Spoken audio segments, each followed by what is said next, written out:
All right. Every law we bring into Parliament, we don't intend to breach a sister law or a higher law. Laws that are brought into Parliament must be firstly congruent with our overall national constitution.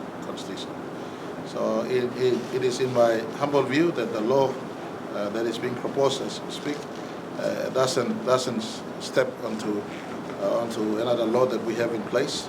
But I'm organizing a meeting in this regard. Anyone who feel out there that this law that is being proposed breaches another law, then they're willing to come to that session. We organized to point to us where the offense is, and if it is evident that it is offended one part of our law, then we stand to be corrected.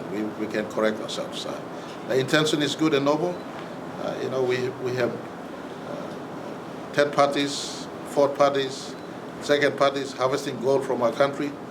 People earning in the alluvial mining are earning pittance, and they're exposed to mercury and workplace safety. But these golds come and go out in briefcases. We don't tax these golds properly. We don't earn from them properly. This conversation on gold is not just gold.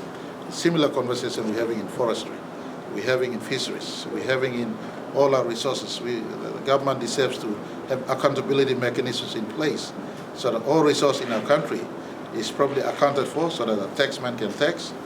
The people who are in the industry, especially those in the alluvial sector, for instance, those who are harvesting, can get a better return on the efforts to harvest the resources. And also those who are in the business of gold marketing in our country can have a place to sell higher and have a better return here in the country than elsewhere. All golds that we produce here end up in Perth Mint or some other place. So what's wrong with us setting our own mint in our country?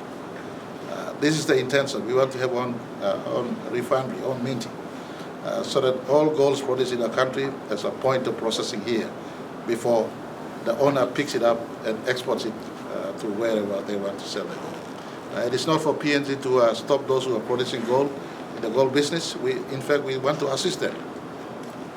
Instead of you selling it off to PET or you selling off elsewhere, there's a place of contact for you to sell it in our country.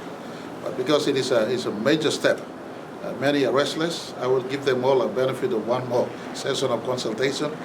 Those who feel that it is an offensive law, please bring your point of contention. It's needless for us to debate in the public space.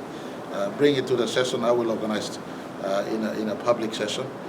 You will call for registry of those who want to propose an alternate. Bring it to that place. We want to discuss, but government will not deviate from our intention to go downstream in all our major resources. This is value-adding conversation. This is creating job conversation.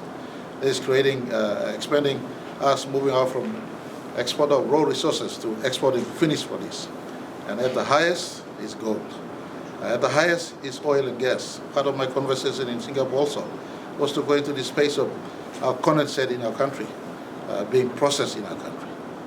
We don't want to be exporting gas and oil anymore. It's a country of producing oil and gas. It just offends the rational out of me that how comes we're not producing finished produces in our own country. And so I do not buy into the argument that we cannot go into downstream in our country. And I want publics to step back and think it's not just about gold or who are the current proponents. This debate is small debate. The bigger debate is on the principle of owning resources, processing resources, putting a PNG stamp on, taxman collecting its fair share of tax, and the owner, the business who are harvesting these resources, then you can on-sell. At the moment, as I speak, lucky this government came in 2019, and a small mining act we amended. We now are able to stamp all this gold and minerals produced in our country. Before that, it was only a Form 34 declaration. It's only a Form 34 declaration. And alluvial gold was taken by the pockets, briefcases. Some of the greater voices in our country today are those who know that they may be transacting illegally in the gold space in our country.